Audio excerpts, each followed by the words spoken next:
And I'd like to introduce these folks today. We have two great people today for presenters. I'm going to be the moderator today. But presenting, we have Laz Gonzalez, the Senior Service Director for Channel Management Strategies at SiriusDecisions. And Laz has 20 years plus experience in the industry, doing everything from building and managing programs to managing sales teams in the channel, and then being a very strong consultant in best practices.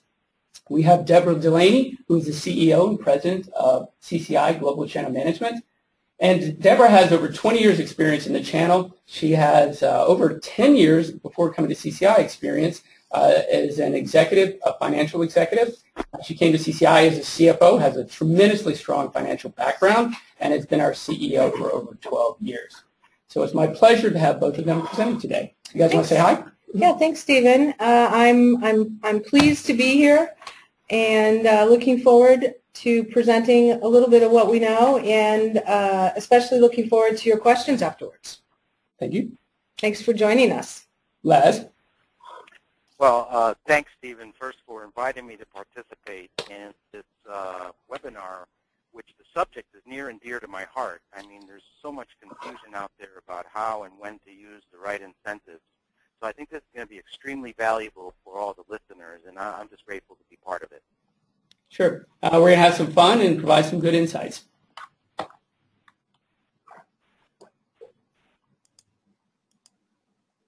So we got a lot to cover today. Laz is going to kick us off with a little bit of an overview of the SiriusDecisions Intelligence Growth Framework. And then we've got 5 key pillars that we're going to walk through. And as we're going to walk through these, Laz is going to set us up with some really practical applications around and ideas around intelligent business growth. And then Debra's going to come in and talk about the financial best practices that really make this all possible, because in reality it's all driven through finance, right? And, you know, we have a saying at CCI, while we do a lot of things, we are a financial tool at its core. So I think a lot of that we'll go through today.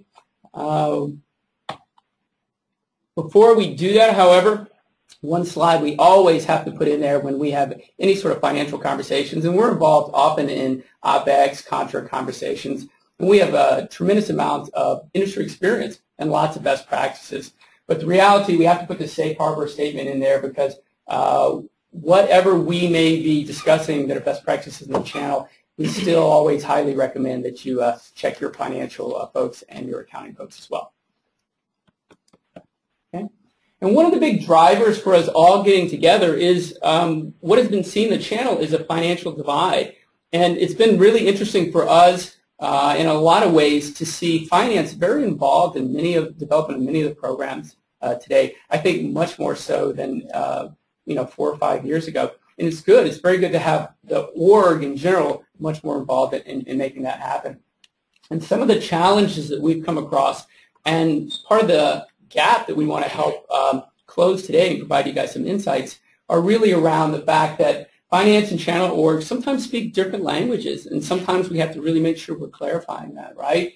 There can be confusion around best practices, and both Laz at Sirius and Debra and our whole team here are really good at bringing a lot of those insights to the party. And also, it's been interesting to watch finance teams at organizations, because the channel, the indirect channel, is different, right? It's a different moving parts. It's leveraging those partners out there. So there's a lot more pieces to it that really need to be taken into consideration. So that's all part of the divide that we see. And as we go through this today, we hope we're going to give you some really good practical applications that you can take away from this to help you manage your programs better, grow your programs better, and measure them better for success. Okay, so Laz is going to kick us off here with a little bit about intelligent growth. Great lead-in, Steve, and I couldn't agree with you more. The idea that there's this divide between finance and the channel organization is, a clear indicator that companies are still trying to figure out what are the best ways to apply incentives. But before you start tackling that question, what motivates companies to really look at incentives as a way of fueling some of the activities that they want to engage in with their channel partners? And at SiriusDecisions, we did a little bit of research around Well, maybe not a little bit, a lot of research around the growth incentives. So really, what is it that companies are out there doing? And we find that most of our clients will call us as an analyst team to specifically talk about different ways that they're trying to grow. And in today's webcast, we're going to use this model of growth where we look at markets, buyers, offerings, acquisitions, and productivity as different ways that companies grow. And then we're going to really start wrapping our minds around what role do incentives play here, and what are some of those key considerations. So the idea that from a markets perspective, companies are trying to enter new markets and they're thinking about, hey, how do I maximize my coverage? How do I motivate new relationships? Sometimes it's buyers. Sometimes an organization might already have the product, have the market identified, but maybe they're going into a new buying center. So we'll cover that as well. And then on offerings, it's about a new product, right? It's looking at the launch of a new product or enhancement of the current portfolio in ways that, we really need to stimulate the demand for those products. So understanding, again, the role incentives plays there. The two other ways of growing, of course, are when one company buys another, so through acquisitions. And we see a lot of things happening there, least of which is, just the idea that channel programs typically are coming together, or maybe a direct sales force versus an indirect sales force. And there we're looking at internal and external incentives. And then there's productivity. So, Steve, if we take a deep dive into those growth pillars, we can look at some of the playbooks that companies utilize to start thinking about the growth incentives. So we're going to look at those markets first and start thinking about, okay, as companies are growing, what does that playbook look for the leadership team? And from a leadership perspective, you can see there is functional executives involved, and they're looking to support that initiative. There's also the organizational playbook, and that's thinking about what disciplines, what interlocks need to be in place so that you can maximize both the internal and the external. And then what skills do you need? Today you're going to hear a lot about financial best practices and using incentives. Some of this content might be new to some of you, and that might point out some of the gaps in terms of skills. So it's the ability for the employees of the organization to support the initiative. Infrastructure. And when we think about infrastructure, we're looking at two things. We're looking at processes and the platforms to support those processes. The metrics also in the measurement of execution, so understanding what impact the incentives are having. And then the incentives themselves. What's the right way, the wrong way? What are the types of incentives, and how do we apply them into the different channel programs that you might have in place? So again, the leadership success factors that we're going to focus on right now are going to be the first two, and that's going to be around compliance and alignment. I'm going to talk a little bit about alignment, and Debra's going to jump in right after and start talking a little bit about some of that compliance and some of those things that you need to align as well with channel programs in a larger organization. So thinking about that first one, let's think about leadership. So let's take a deep dive into the leadership playbook. And as I mentioned before, the idea is that leadership has to be behind the initiatives that are happening with those organizations. So one of the things that we think is really important for leadership to step in is to know how to balance the demand creation investment. So you think about it, a lot of partners, they want net new business or sell or cross-sell to existing customers. And there what we want to make sure is that we have the right balance in our investment. And the lens that we're going to apply here is what some of you might already be using in your organizations is marketing to the partner, marketing through the partner, and marketing for the partner. So when you think about it, marketing to the partner describes programs that suppliers use to raise awareness, to drive adoption within their channel partners themselves. So I market to those partners. I want to make sure that I'm investing enough to really start targeting those partners and get their buy-in for what we're trying to do. Marketing through the partner, now that's when you have partner-led type demand creation activities, right? And you see a lot of that when partners are executing those programs with their customers. And this is often utilized, for example, in two-tier channels where you have a distributor and a sub-reseller. So again, you're marketing through the distributor to that sub-reseller to the end user customer, okay? And then the last one is marketing for the partners. And some of you might be finding yourselves in that area, marketing for those partners, and you might be wanting to get away from that and do more partner-led marketing, okay? So using this lens, we're going to take a look at some data.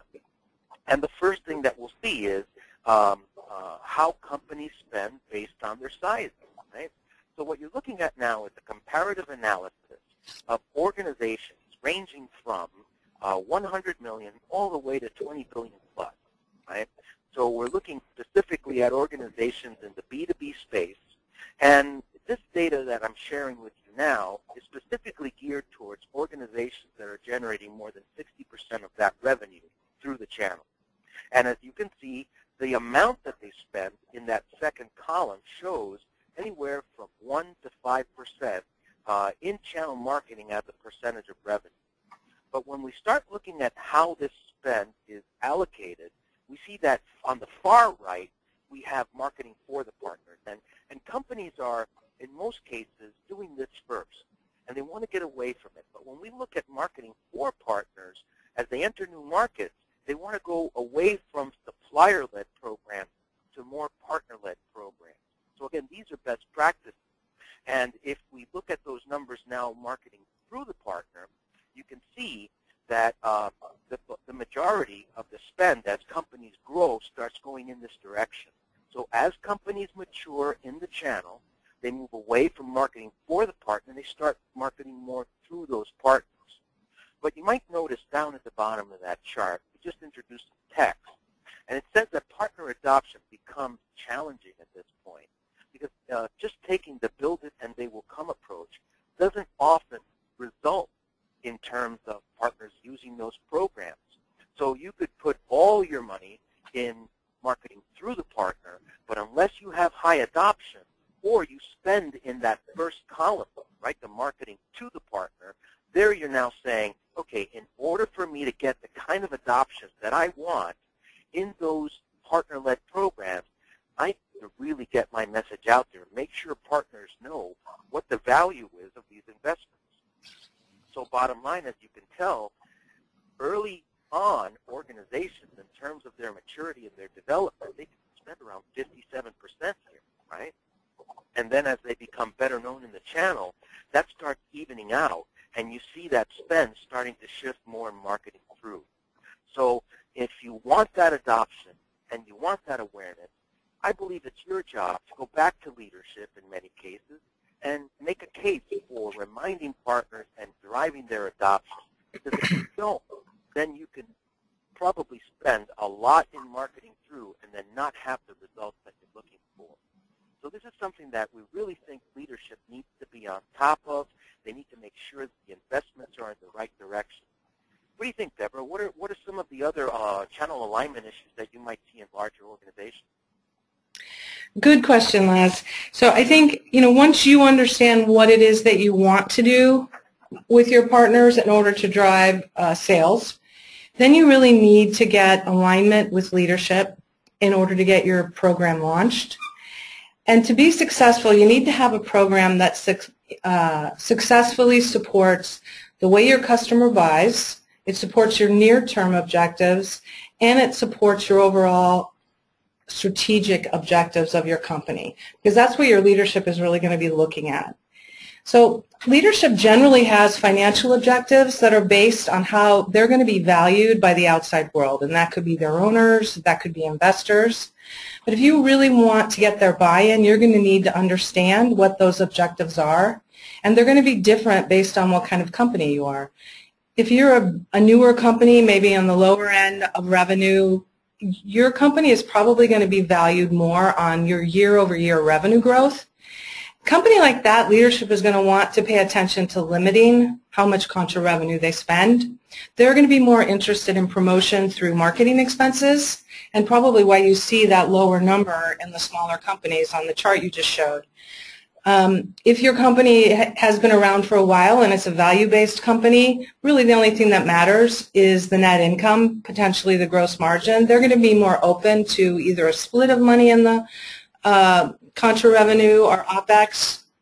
You know, it's not going to be as important to meeting the objectives of their advisors. But you need to know that as you're thinking about planning your program. Then you need to think about what your near-term objectives are.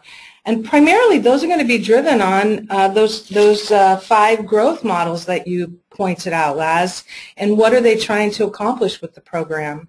Are they trying to grow market share? Are they trying to launch a new product? Have they just done an acquisition and they want to integrate that? So it's really going to depend on that to direct their near-term objectives. And then finally, and possibly most important at all to get engagement with your partners, is going to be to understand how they're successful.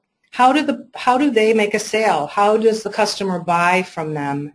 Because you want to create a program that not only aligns with the kind of company you are and the strategic objectives at the very top of your leadership, but also with how that end user is going to buy your product.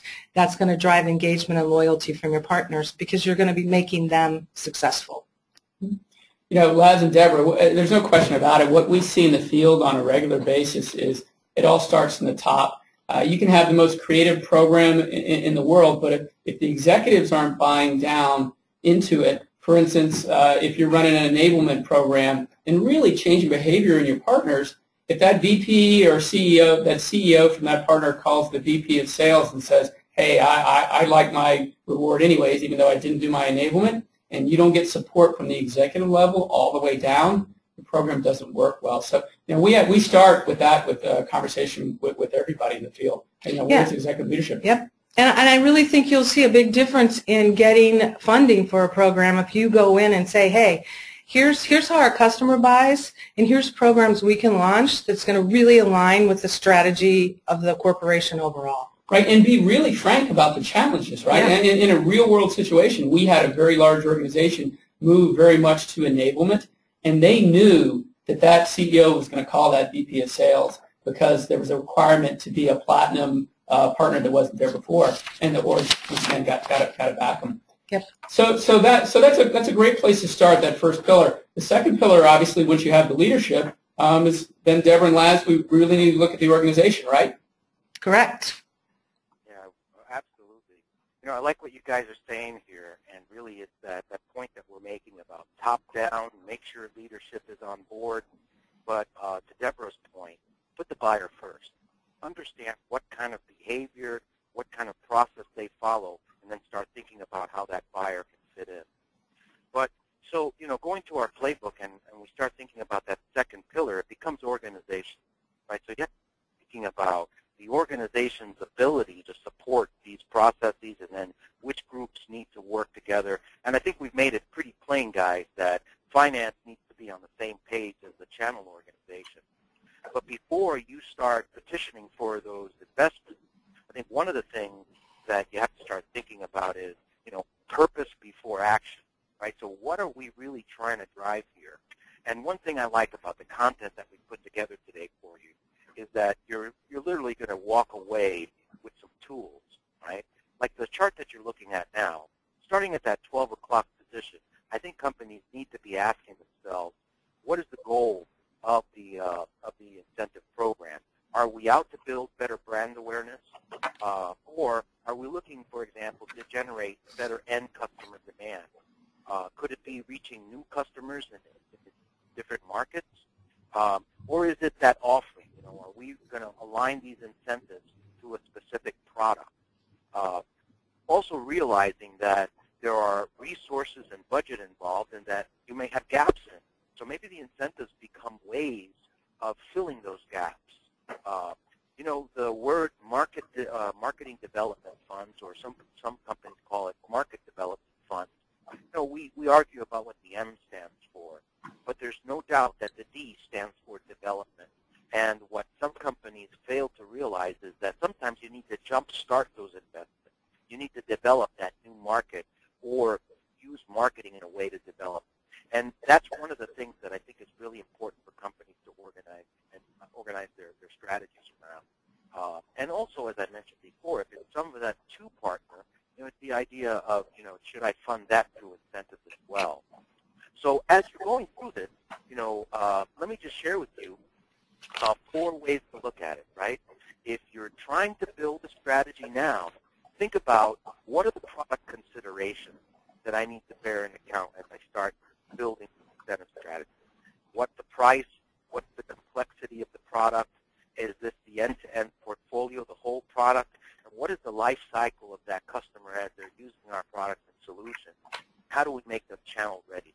So before you even start doing this, you need to have that kind of consideration around product. The other thing, think about company, right? What are the overarching company objectives, and what are some of the financial constraints that you might be dealing with? Are there things that you can offer the channel that are in-house, or do you have to fund some of these activities externally and use incentives to pay for those? The other part is competition.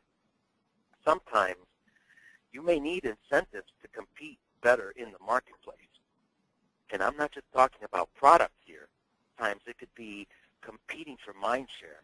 So making sure that you can get the right positioning, getting the right awareness, and really cover your sales channels with the right balance of these incentives, whether that's geographically or vertically. Now, also bearing into mind that you have to consider the market and the environment that you're going into, right? Some companies operate globally, some just here in North America. But, for example, the rules change when you go abroad. For example, some of the EMEA rules on how you use incentives, some of the cross-border, you need to take those into account and realize that there's some economic conditions that you might need to think about, whether they're regulations, taxes, or tariffs that might be part of that. Now, how you use these funds is really important, and you have to determine how they're going to be earned. Now, you have co-op, which is earned accruals, or maybe hybrid, which is a combination of MDF and co-op, or maybe it's straight MDF. So think of these as being, those tools inside your toolbox that you'll start utilizing. Now, on the co-op side, it's promotional allowances, it's giving partners a reward, so to speak, based on some of their past performance.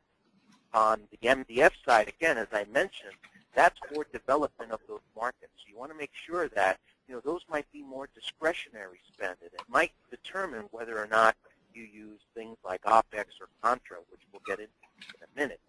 Or maybe it's a combination of both. I really would, like everyone to think about, a blank sheet here and thinking about what's the right incentive to create the behaviors that we want to create within that partner base.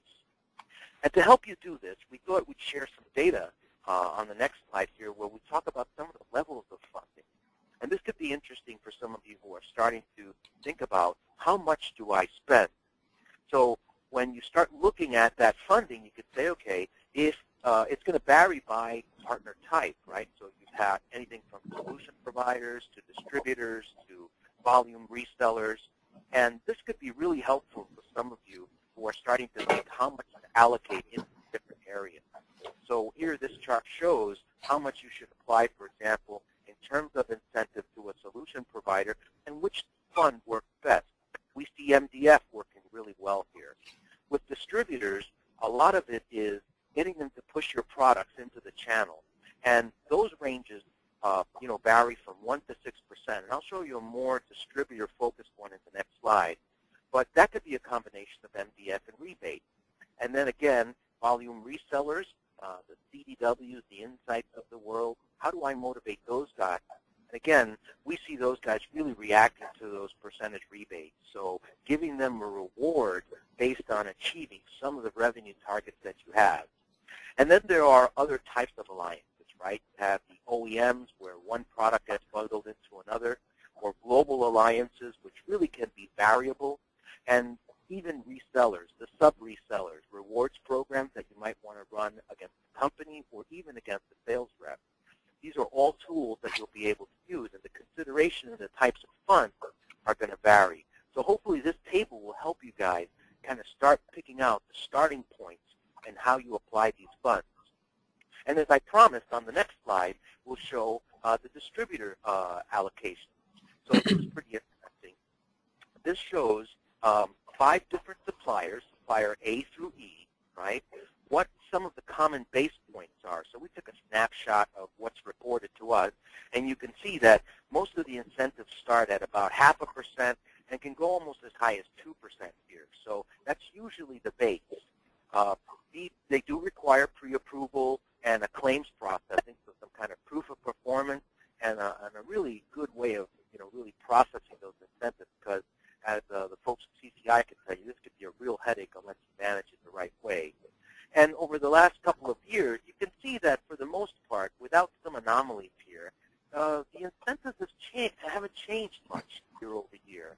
What we hear from our clients, and again, we work with about 1,500 client companies, and what we hear from them is, you know what, the money that we're offering the channel hasn't really changed, but there's a lot more strings attached, right? And that's where you see those performance incentives kick in.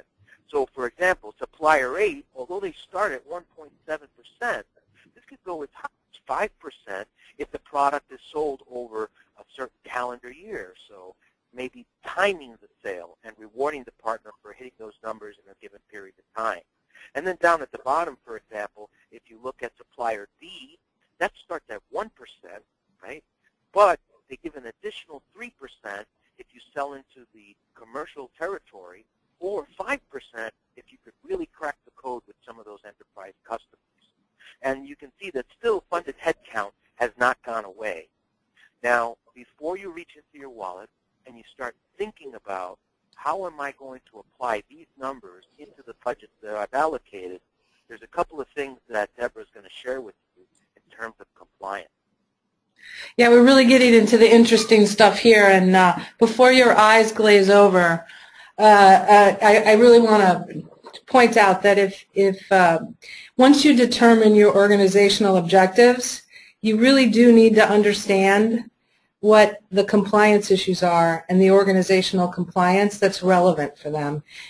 It's interesting stuff if you're an accounting person or a bean counter like me. Not quite as interesting if you're on the sales and marketing and channel side, but still very critical to the success of your program. And there are really 2 main organizations that contribute rules and guidelines that you have to follow with your programs. One is the Financial Accounting Standards Board, or FASB, and one is the SEC. And the SEC really primarily impacts channel programs through the Sarbanes-Oxley Act of 2002. So I just want to acknowledge these are really in the U.S. only. These are our guidelines, but rules like this do vary, but they tend to be very similar no matter what country you're in. There's something that is, so we're kind of going to give you the top line of them.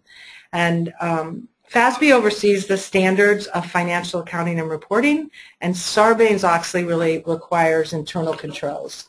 So FASB is really mostly concerned with how you're going to classify the marketing programs and the funds that you're giving your partners through the channel. You can almost always book any of your programs as a contra revenue. But as we talked about before, that might not always be what you want to do because you want to keep your revenue high. In that case, you might want to have programs and structure programs so there's a percentage of operating expenses. And that's when FASB really kicks in, because to qualify or classify something as an operating expense, there are 4 guidelines that you have to follow. The payment covered has to cover a service by a partner that is clearly a benefit to you. The benefit has to be clearly separable from the sale of the product. The benefit is something that you could have purchased yourself and done yourself without even involving the partner. And you have to follow up and make sure you get proof of performance that shows that they did it and that they did it for a reasonable cost. We have a really short list here of some of the items that are generally marketing expenses and generally contra revenue. You're probably all pretty familiar with them. And we have a lot of documentation that we could send you on this if you want more details. The only one I'm really going to pull out and talk about in this case is training, because you can see there's a little asterisk there. We put training in contra revenue, but it can often also be a marketing expense depending upon the kind of training that it is. So that's something you really want to cover with your own finance or auditing team. Here's a little example of a contra revenue versus expense model and how the same exact activity might end up in one column or the other. So let's say you granted funds to a partner for something like advertising or direct mail. That's an activity that, if everything goes well, could be classified as an OPEX. But in the first case, the allowance was granted. You didn't ask for them to require proof of performance or send it in. It's still contra. You cannot book it as marketing even though it is a direct mail piece. In the second example, you required them to meet all 4 tests, so it could be operating expense. Third example, you required it, but the partner didn't comply or the distributor didn't comply. They just didn't send it in. You really do still have to book that as contra, even though your guidelines said it should have been submitted. If they don't do it, you cannot claim it. And the fourth case, 10K was reasonable for the activity that they did. And in the fifth case, it really wasn't. And so when the claim was audited and they looked at comparables, they saw, wow, this really normally only costs $5,000. Then you can really only book $5,000 as the marketing expense, and the excess needs to go to contra. The second one that we talked about really was the Sarbanes-Oxley Act, commonly referred to as SOX. SOX is concerned with all of the internal controls and company reports. It extends well beyond any channel incentive programs. It's over the entire financial reporting for an organization. And the SEC really wants to make sure that your reports are accurate and complete. They want to make sure that executives are held responsible. So they currently require executives to sign off that they were well informed and that they got all the information they need, and they back up the numbers. They want to make sure that you have controls and processes in place so you're following all of the GAAP or generally accepted accounting practices and all the other SEC rules, and that you have all of the processes and controls in place that need to be followed by everyone. So for an example, CCI goes through a lot of audits, multiple audits every year internally to make sure that we comply with the SOX rules. We do a financial audit, we do a SSAE 16 internal audit, international audit. So there's a lot that goes into this, and as you expand outside of channel incentives, there's even more. So it's a big deal, but it has to be built into a program in order for it to be approved. Really interesting, like I told you. You know what, you say that is dry, but let me tell you, when you've got program managers who at the last minute have to, now we're going into the skill section, when you have program managers who now have these dollars sitting on their plate and they have to align with their finance department, and they need to know this, right? Yes. This is important. They have budgets. They need to allocate. They need to get it right. While you may say it's a little dry, it's not so dry at 11:30 on a Monday night with a board presentation for somebody the next day, right? Or an executive meeting, right? And I do want to reiterate that if you need information on that, both organizations, Laz has it, we have it, we're happy to supply you more details. That was a very quick overview. Yeah. Absolutely. So, we go through the organizational side. I think, once again, it's a perfect tie-in to the skills, and that's what we're talking about. Mm-hmm. How do we provide those skills? How do we help our clients from both our organizations really manage their programs successfully, both from the individual perspective and the platforms, everything that they're using, right? Well, Steve, I think before our audience starts signing up for accounting classes at the local community college, I think it's important that we just reiterate some of the important things to keep in mind. And when we do a deep dive into the skills that are necessary as part of this playbook that we're presenting to you, one of the things that we want to start talking about is making it easy. So if we take a deep dive into skills, Steve, one of the things to keep in mind, and we've kind of presented you with this checklist, that kind of says, okay, really start making this simple for partners to use. You don't want to create a convoluted scheme or something that it takes a partner a while to understand. So the idea is, use data to help you understand what types of activities do you want to do more of or less based on the types of partners that you're working with. Also, plan ahead. Create pre-packaged plays to simply select the activity and not worry so much about, how they're going to fund it. The incentives should work like PayPal, right? If I want to do some inbound marketing, there should be a cost associated to it. Maybe I could use that bank that I've been accruing to pay for those plays. Also, Debra hit a point there. We see more and more companies really focusing on education and certification. So really training partners on how to implement those plays and the tools that they'll need to use to generate better results. If you think it's helpful for us to, share with you some of these insights, put yourself in the partner's shoes and understand that in their case, they need some help too. So concierge services becomes something that is very helpful, and it's kind of like maybe the waiter coming to the table and explaining to you what's on the menu and what are some of the results that you can have by choosing one of those plays. So I think those concierge services, and those are human beings talking to your partner, and they can be done in a scalable way. But don't forget those concierge services to make things easy. And also, remember, incentives are used to motivate behavior. So as you start thinking about implementing this, some of the skills you're going to need to have is, which incentives motivate the partners the best, and what tools can we use? For example, should we use rewards? Should we use points over dollars? Those are going to be things that you're going to need to determine up front, and that's going to require a fair bit of knowledge of those incentives themselves.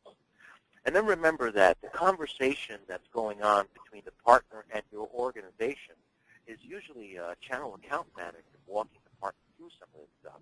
And you want to make sure that they're trained in how to communicate the value of some of the incentives and involve them in the development of those marketing plans to make it easy for sales to really start using the incentives that you're offering them. So, Debra, I would think that in some of these examples, keeping things simple is important. I agree. I could not agree more. Keeping it simple is critical for a success of a program. And the CCI 2015 survey, and quite frankly, I think ever since we started doing this surveys many, many years ago, complexity and the cumbersome process is the #1 challenge for partners. They're free agents. They have all the options they want. They can do business with almost anyone. So if you want them to do business with you, you have to keep it simple and easy for them to use. And a few other things I think that I'm going to touch on now that can really help keep your program help keep your partners engaged and motivated to use it. A big one is payments. So traditionally and in the past, you used to be able to pay everything by check, and a month, even a little longer sometimes, was acceptable. I think one of the biggest bangs you can get for your buck and fixing the way you reimburse your partners. You can really keep them engaged with your product. But to do that, you need to develop and accept the new standard. You have to be able to pay them the way they want to get paid, by wire transfer, ACH, a debit card, and you really need to get that payment time down. We are seeing best practices now as being three weeks or less, and I would tend to say it's moving to 2 weeks or less.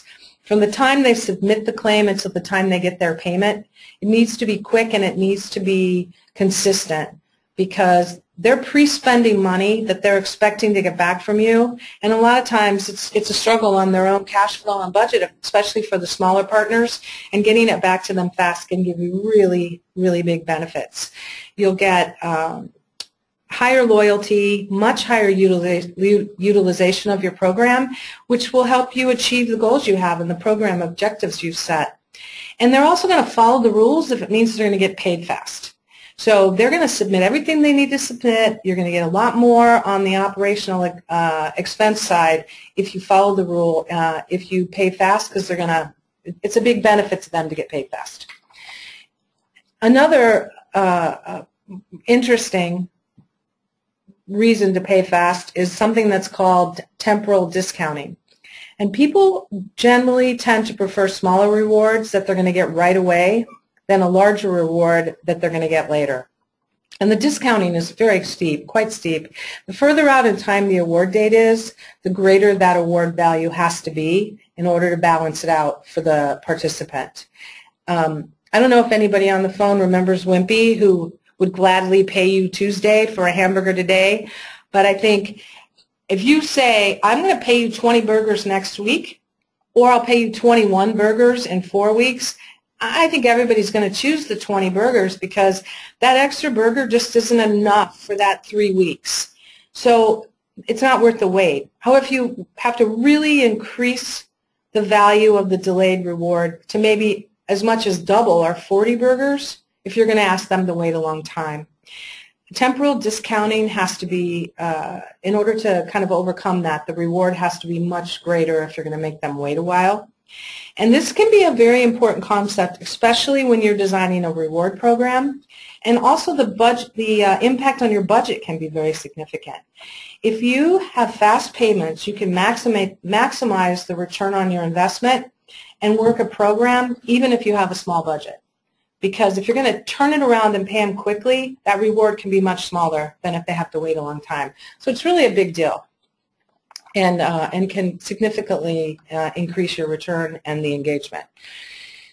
Another thing that can really promote getting your partner engaged is the way you pay them, and that we really classify that as two different types. Partner-centric, which means you're going to pay out the earnings in the partner's currency. If they submit a claim for 100 euros, you're going to pay them 100 euros. And it's not going to make any difference what the fluctuation in the exchange rate is between the time they ask for the money, they submit the claim, and you pay them. They're going to get exactly what they put in. They really see this as a substantial improvement in doing business with you, and they are much more loyal and much more engaged. The con side of this is that there is some complexity for your finance group to deal with, because generally a finance team is going to expense the cost at the time that the claim is made, as opposed to the time that it is paid. And there can be a fluctuation. So it's just a little bit more complex. But I truly believe, and we recommend partner-centric programs, because the upside you get from the partner engagement is significant. On a program-centric, I think everybody knows this. You set a currency. It's usually U.S. if you're a U.S. company. It's British pound if you're a UK company, it just depends. And then the float, or that change and fluctuation in currency, falls on the partner.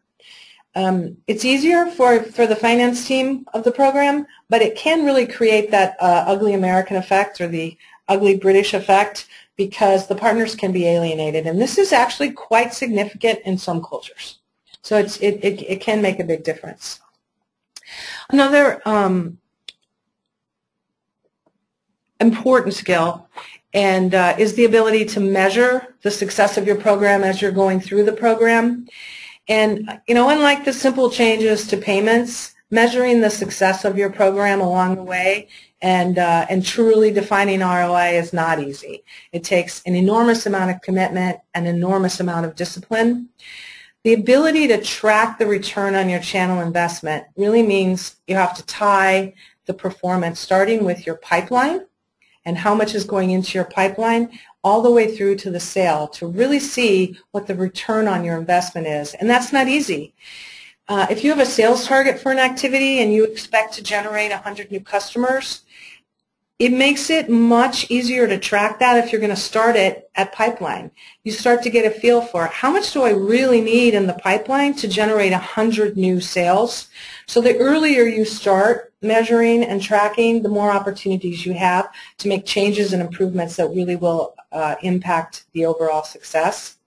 Because the key to successful ROI measurement is really your ability to identify who those partners are in your organization that you should invest in. Who is really going to be the most successful for you?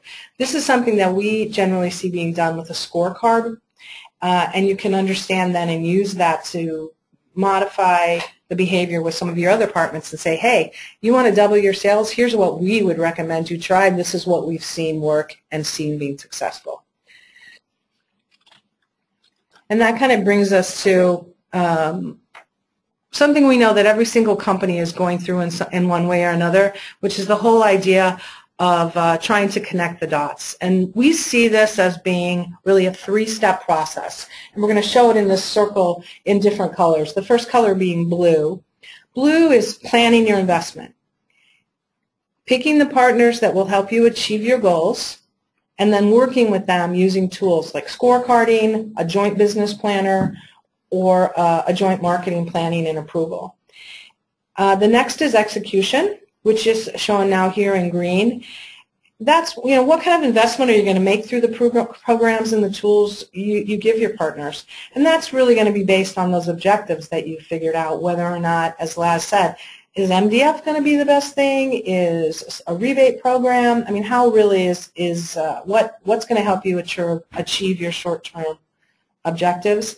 And finally, and maybe most important, is measurement, and those are shown in the orange steps. And the key with measurement is that the sooner you start and the more you involve the way you're going to measure in planning and execution, the longer time you have during the life cycle of a program to make adjustments and tweaks along the way so that you actually have more opportunities to achieve success. It's cumulative. So if you start with knowing how you're going to measure success at the very beginning of the planning stage, you're going to have much more success when you're actually looking at the ROI. We have a really long presentation on this. I think, Stephen, you presented, and it's just on this slide, and really how to best practices for each step along the way, which if you request, we're more than happy to send you. We have it recorded, I believe, right? Mm-hmm. Yeah. It's really powerful. Good. Yeah, it's a lot of information. And then the next is really, I mean, no matter what happened to slide? Oops, can I go back? Oop. Oh, maybe I'm missing. Oh, okay. I'm ahead of myself. You're ahead of yourself. I'm ahead of myself. Okay. I'm ready to go. You're ready to go to section 4. All right, well, we need to go to section 4. Section 4 is the infrastructure, the pillars, the infrastructure side, right? What are those best platforms, tools, metrics that are out there? Right. Hey, going back to our playbook, the next piece, as Steve just mentioned, is the infrastructure. But, Debra just said something that I cannot just leave without commenting. I love that idea of paying you Tuesday for something I'm going to have today, right? Yeah. You mind if I call that the wimpy rule? I think it is the wimpy rule. For those Popeye fans out there. Hey, seriously speaking, though, when we talk about infrastructure, remember, it's not just the system. It's also the metrics. So let's take the metrics first. If we take a definition and measurement, we start thinking about, what steps will be taken to define success.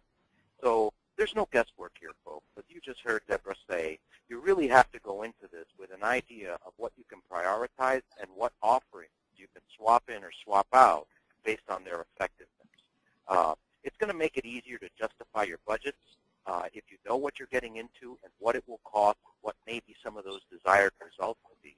And it also helps you keep that partner a little bit more accountable for those results. Now, you heard Debra mention ROI. And, there's a lot of things that could stand in your way of getting that ROI.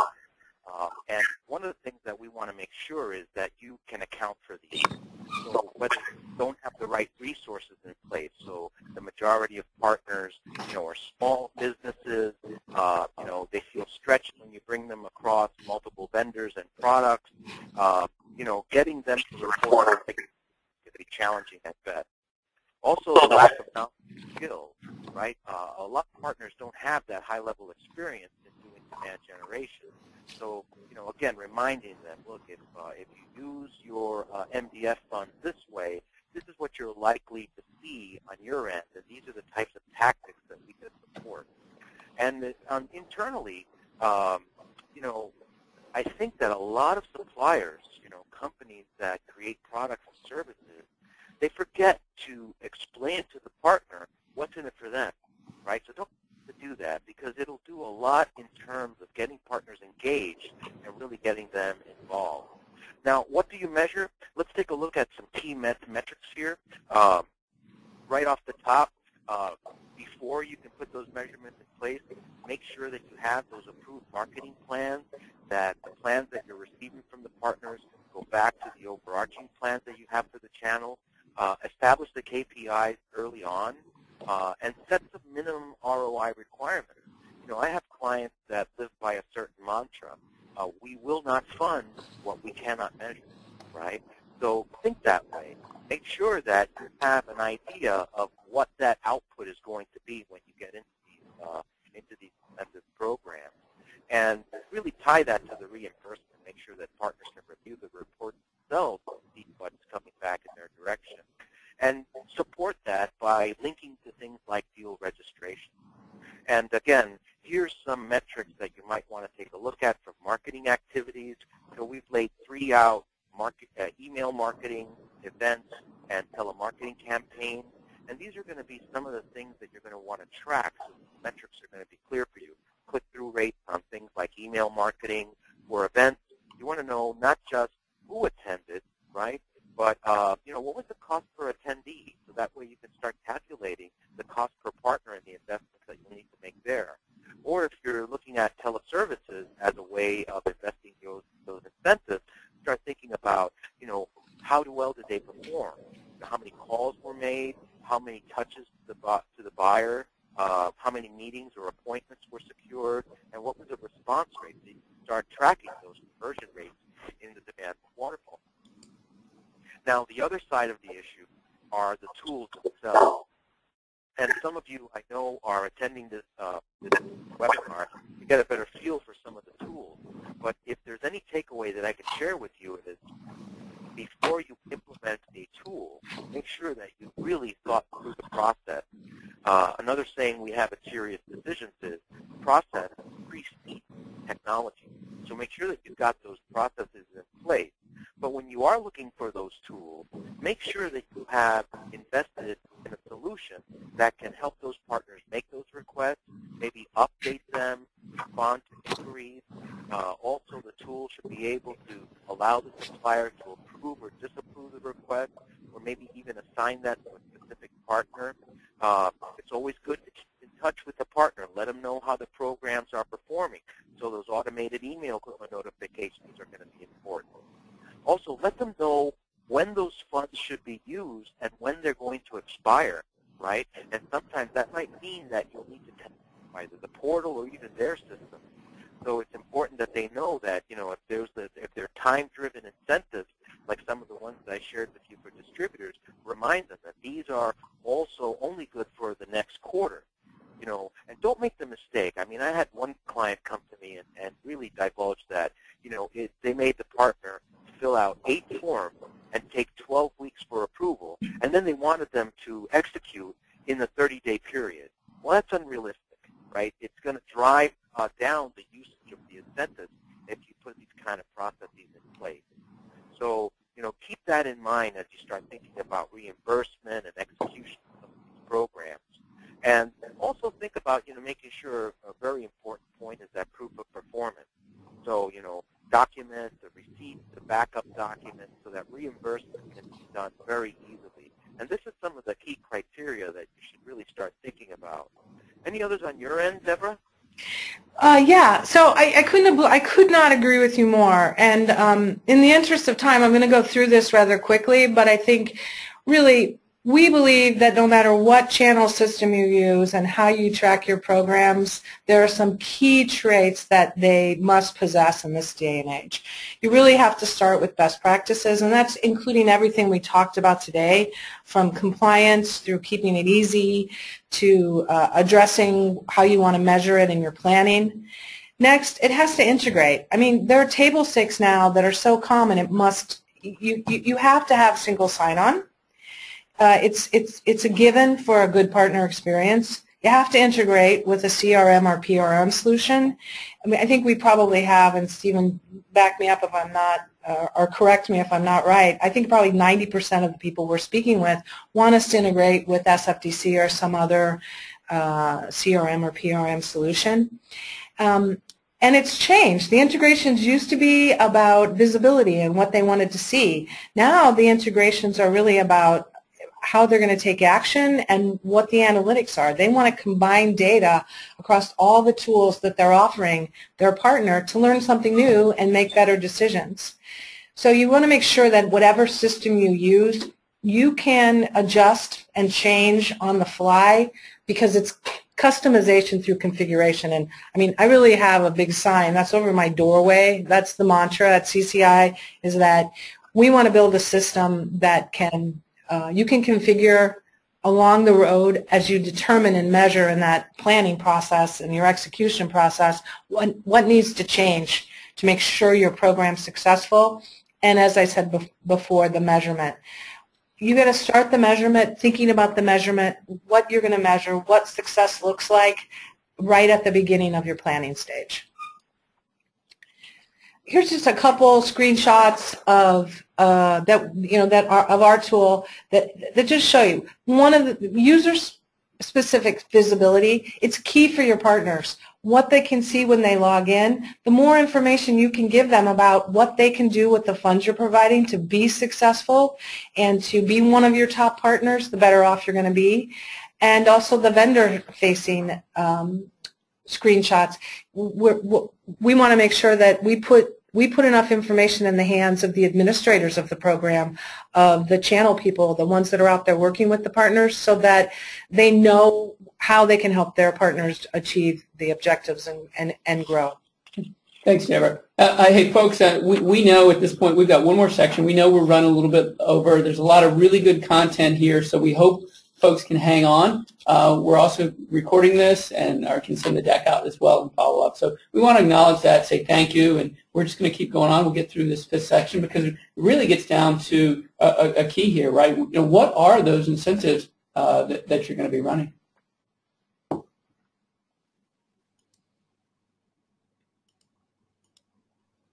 Laz?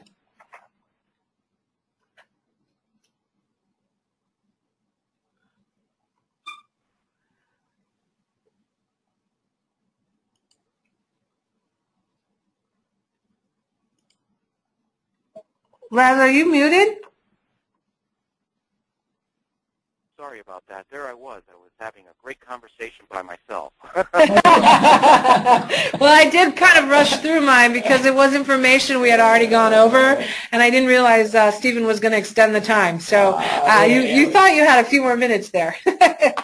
Yeah, no, absolutely. So going back to the playbook, the next step is, now that you've formulated your strategy, here's a checklist of things that you should keep in mind. So as you start thinking about the incentive that you're using, on the next slide we'll talk a little bit about that checklist. So first of all, make sure you've got the program objectives. Make sure you've cleared up how the funds are going to be earned and how much will be earned. Don't skip over the eligibility requirements, right? Make sure that partners are vetted and they meet the qualification criteria to access those funds. Let them know what are those eligible activities. Again, going back to some of those prepackaged activities. Don't forget to measure, so make sure you have a good definition and measurement of the program, and let that go all the way through to ROI. Using the systems and the infrastructures that we've talked about here a bit, make sure that you also have some good oversight and program management, and that you're working with good companies like CCI. As you guys can tell, these folks have been doing this for a while. They get to see multiple programs across the board, and sometimes it's just helpful to come to an organization or to individuals that have this experience and talk a little bit about, hey, which way should we go here? And so make sure that you really align with some good program automation. This last piece, when we start helping you determine which ones to use, remember, co-op funds and MDF are not the same. Each one of them has pros and cons, right? On the co-op side, think about those promotional allowance programs where partners can accrue credits or cash based on sales performance. They're easier to plan because you can say, I'll take 1% of the revenue that we'll be generating. So, they're very suited for qualifying marketing expenses. But again, these are after-the-fact type programs. So if you think about it, you have to wait till the results are in before you pay out the incentive. So, they can be seen as entitlement by some marketers. They're harder to control or change once the funds are distributed, right? And they're going to require some heavy proof of performance and administration. On the other side, a little bit more discretionary is the MDF side.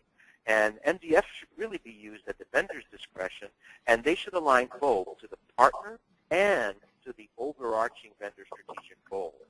These funds can be distributed dynamically, so it's a great point to use them in a way that can be very flexible. They could be used to support activities, and they're typically characterized as CONTRA revenue expenses. Okay.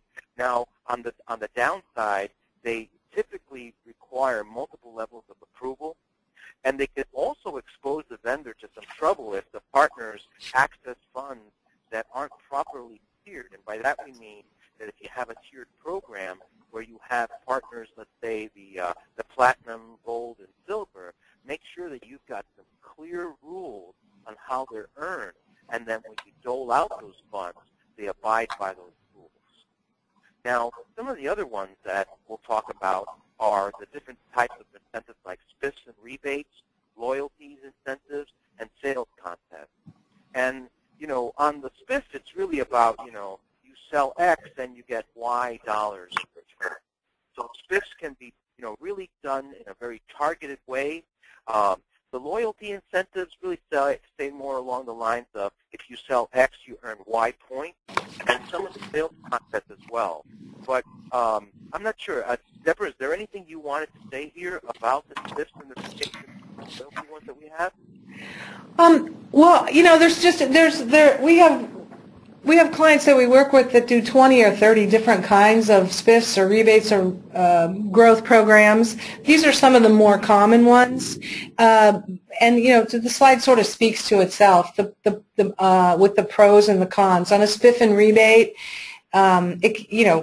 pro side, it's great for a short sales cycle with the product, or if you have something you want to push out. The con is if it's a long sales cycle, you're going to get into that temporal discounting because it's going to take a long time for people to get paid. And there's also can be issues with the 1099 process. Loyalty programs really designed for a long-term relationship with your partners, and it can support both short and long terms. And the reward is predictable, so it's good with your budget. But it does require technology and management and communications. And sales contests, the rewards are really won by a limited number of participants, but it's kind of added and put over the top sometimes of a spiff or a rebate program. So it can actually drive higher engagement with those spiff and rebate programs because there's some carrot on the other end that you're gonna win. The con side of that is that it can be subject to local laws. It could be classified as a sweepstake, and it can be less motivating for long term because they're going to wait a long time for that prize.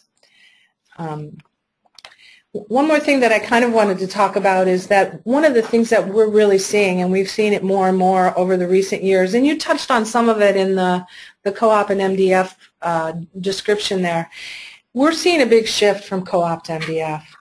And I think the primary advantages that we're seeing and that our vendors are seeing is that MDF is helping our channel vendors really maximize their return on investment. And they can have a much more control and selection on who they work with their partners, and they can choose to spend with partners that are going to have the best chance of success for whatever objective they're working for. So if depending upon what your objectives are, you've got different partners across your partner base that may help you be more successful, and MDF allows you that flexibility. You're also able, with MDF, to work very closely with your partners, planning and building for the future, which really can up their engagement as well as their loyalty. And you avoid that whole entitlement factor that can come with co-op programs. Well, another big thing, and we're seeing this a lot, is that businesses are starting to move towards a model where they're having recurring revenue or repeat revenue, and that's a whole new generation of partners for most of our vendors. And MDF allows them to work by selectively investing in those new partners that are really building that recurring revenue model and help them be successful with more investment and more planning. Even though their revenues might not be big now, they are the revenue of the future. Okay. All right. Well, thank you, Laz. Thank you for Deborah, and thank you all for hanging on. As I said, I know we went a little bit over. We covered an awful lot of ground there, but I love the context that both you guys put this in: the leadership, the organization, the skills, the infrastructure, and the incentives. And as we said, we're glad to send this deck out and follow up with anyone. We will go ahead. I know it's late, but we'll go ahead and take some questions if there are any questions out there. And I'm going to bring in Carrie, who is one of our marketing rock stars, and she's been managing the board here in the background and looking at questions as they come through. So, Carrie, what do we have? We have a couple of really good questions here to start off. The first one, we have a limited team cycles these days to run a lot of incentive programs. If I'm only going to go with one for now, which kind should it be? Okay. Debra, I think that's a good one for you.